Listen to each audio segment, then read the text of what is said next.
The sun beat down relentlessly on the ancient land of Judah, a land once overflowing with milk and honey, a testament to divine favor. Its rolling hills, once verdant and abundant, now shimmered with an unsettling stillness under the harsh light. Here, amidst the quiet anticipation of a looming shadow, lived Joel, a prophet whose heart was heavy with a burden far greater than the summer heat. He was a man deeply connected to the pulse of his people, the children of Judah, yet increasingly alienated by their growing indifference. This nation, chosen and blessed, had begun to drift subtly at first, then with alarming speed, away from the sacred covenant that had defined their very existence. They had traded spiritual devotion for fleeting worldly comforts, their hearts growing cold to the whispers of the divine. Initially, the warnings were subtle, almost imperceptible to a people preoccupied with their own affairs. Whispers of unseasonal dryness began to circulate among the farmers, their tanned faces etched with concern. Minor crop failures, dismissed as isolated incidents, became more frequent.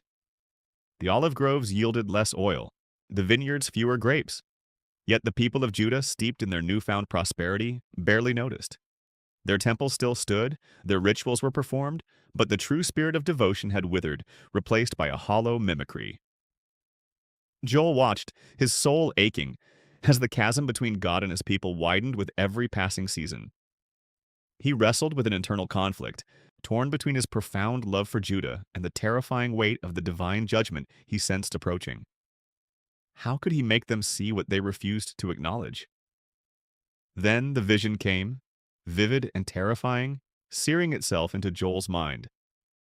He saw an army not of men but of insects, locusts, countless beyond measure, their forms grotesque, their purpose destructive.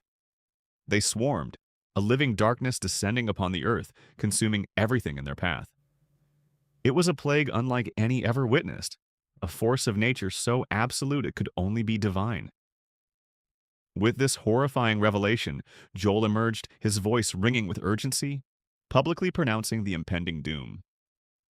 He spoke of desolation, of a land laid bare, but his words were met with skepticism, even scorn. The elders, comfortable in their wisdom, dismissed him as an alarmist.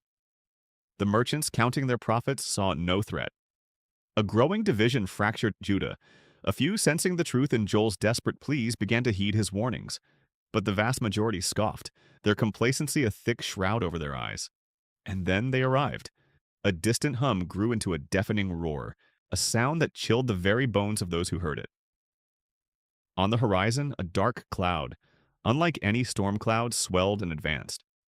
Panic, raw and unbridled, erupted as the truth of Joel's prophecy descended upon them.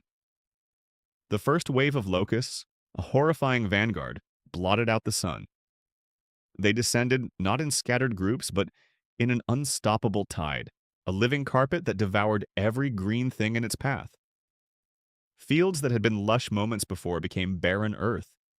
Trees were stripped bare, leaving skeletal branches reaching towards a sky now obscured by the endless swarm. The initial impact was swift and brutal. Famine loomed, despair spread like a contagion, and Judah's long-held complacency shattered into a million pieces. The land lay waste, a testament to their ignored warnings. But was this merely a natural disaster, a cruel twist of fate, or something far more profound, a divine message demanding a spiritual awakening? Before we continue, subscribe to the channel and tell us in the comments where you are watching from. The land of Judah, once vibrant, now lay silent beneath a pall of desolation. The fields, stripped bare by the relentless locusts, offered no sustenance, only the dry, brittle stalks of what once was. A profound despair settled upon the people, a heavy cloak woven from hunger and hopelessness. Children, their bellies distended, cried with a weak, persistent wail that echoed through the empty homes. Elders, their faces etched with grief, mourned not just the loss of their harvests, but the very essence of their lives, the traditions and sustenance that had sustained generations. The air hung thick with the stench of decay and the bitter taste of regret. The priests and leaders, once figures of authority and comfort, found themselves utterly helpless. Their rituals, once believed to appease the heavens, now seemed hollow, their prayers dissipating into the indifferent sky. They stood before an empty temple, their vestments soiled, their voices devoid of their usual conviction. The people looked to them for answers, for solace, but found only their own reflection of misery. Their offerings were gone, their altars bare. It was in this crucible of suffering that Joel's voice, once dismissed, began to resonate with a chilling truth. "Rend your heart, not your garments," he pleaded, his words cutting through the despair. He spoke not of outward displays of sorrow, but of a deep internal transformation, a turning of the soul towards the divine. This was not a call for superficial penance, but for true, heartfelt repentance, a recognition of their profound separation from God. Amidst the widespread despondency, a flicker of hope ignited. A small group, drawn by the raw honesty in Joel's prophecies, began to heed his words. They initiated fasting, a physical expression of their spiritual hunger, and gathered in quiet corners for prayer, their voices hushed but fervent. Individual stories of transformation began to emerge. A hardened farmer whose hands had known only the feel of fertile soil now clasped them in earnest supplication, his eyes filled with a dawning understanding. A skeptical merchant whose life had been dedicated to worldly gain found himself humbled, recognizing the emptiness of his pursuits in the face of such overwhelming loss. The creeping realization that this was no mere natural disaster, but a divine judgment began to take root.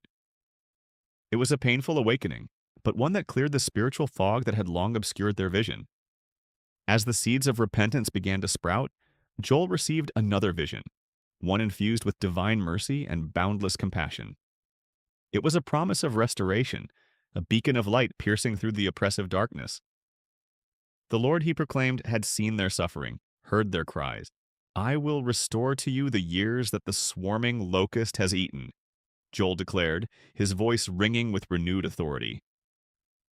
This was not merely a promise of physical abundance, but of spiritual renewal, a rebuilding of the covenant that had been so carelessly broken. Judah was faced with a stark, difficult choice: continue down the path of rebellion and face utter annihilation, or embrace the arduous journey of redemption, trusting in the Lord's boundless grace. The path ahead was uncertain, but the promise of a future reclaimed from the locusts' devastation, offered a glimmer of hope they had almost forgotten. Driven by this divine assurance, Joel issued a solemn call to action. He summoned the entire nation to a grand assembly, a final, desperate plea for collective repentance. The message spread rapidly through the devastated land, carried by the wind and the urgency of their shared plight. From every corner of Judah, the people began to trek towards the designated gathering place, their steps heavy with their burdens, yet imbued with a fragile hope. The tension in the air was palpable, a mixture of fear, resignation, and a nascent faith. As they gathered, a vast multitude stretching as far as the eye could see, each individual faced a stark choice. Will Judah, as a nation, finally turn wholeheartedly to God, laying bare their hearts and confessing their transgressions? Or is their fate sealed by the accumulated weight of their past transgressions, leaving them to languish in the desolate aftermath of the locusts' relentless march? The outcome for this suffering nation hung precariously in the balance, poised between destruction and divine favor. The air, once thick with tension and despair, now vibrated with a different energy as the people of Judah assembled. It was a powerful, solemn scene, unlike any witnessed before in their history. From the youngest child to the oldest elder, they stood shoulder to shoulder, a vast sea of humanity united not by celebration, but by a shared, profound sorrow. The priests and leaders, divesting themselves of their former pride, led the way, their voices choked with emotion as they began to confess the nation's transgressions. One by one, then in a collective murmur that swelled into a unified cry, the people fell to their knees. Dust mingled with tears on their faces as they poured out their hearts, acknowledging their straying from the covenant, their indifference, their pursuit of worldly desires over divine principles. It was a genuine act of contrition, a rending of hearts far deeper than any tearing of garments. Joel, his face streaked with tears, stood before the prostrate multitude. He had been their messenger of doom, but now he was their intercessor, his voice rising above the lamentations, pleading with the Almighty for mercy. He reminded them of God's unwavering compassion, his slowness to anger, his abundant love. He invoked the covenant, not as a demand, but as a heartfelt plea for restoration, for a chance to rebuild what had been so utterly destroyed by their own folly. His words, born of a deep love for his people and an unshakable faith in God's character, ascended to the heavens, a fervent prayer for redemption. And then a dramatic shift occurred. The oppressive silence that had settled over the land after the locusts' departure began to lift. A distant rumble, faint at first, grew steadily, not the ominous roar of the insect armies, but the promise of life. Dark clouds, heavy with moisture, gathered on the horizon, moving swiftly towards the parched land.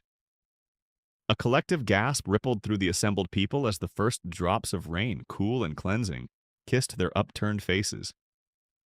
It was a sign, undeniable and profound, of divine forgiveness. The ground, hard and cracked, eagerly drank the precious moisture. The locusts, as if on cue, began to recede, their once unstoppable march now a confused, scattering retreat, driven away by an unseen force. The land, though still scarred, had begun its slow, miraculous healing. This was not merely the end of a plague, it was the turning point, a tangible manifestation of God's response to their sincere repentance. But the restoration promised by Joel was not solely physical.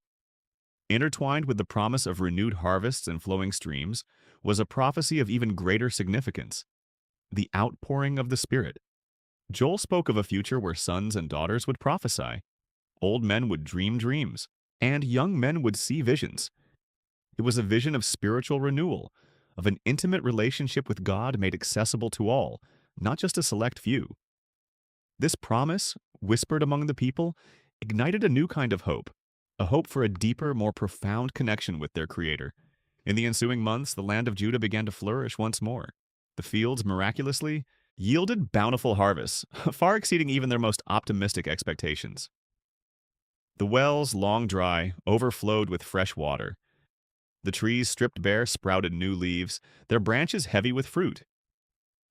Joy, a forgotten emotion, replaced despair. Laughter echoed through the homes where only cries had been heard. This physical restoration was a powerful testament to God's faithfulness, a tangible fulfillment of Joel's prophecy.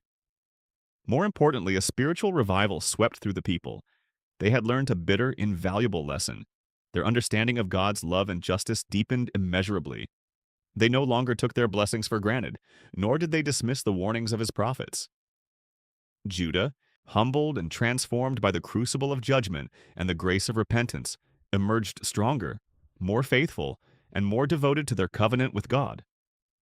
Joel, once scorned as a prophet of doom, was now revered as a messenger of hope and redemption. His words, etched into the collective memory of the nation, served as a timeless reminder. The story of Joel and the locusts became a foundational narrative, echoing through generations, a powerful testament to the consequences of straying from divine principles and the profound, transformative grace available through genuine repentance. It taught them that even in the darkest judgment, God's mercy and his unwavering desire for his people to return to him would always prevail,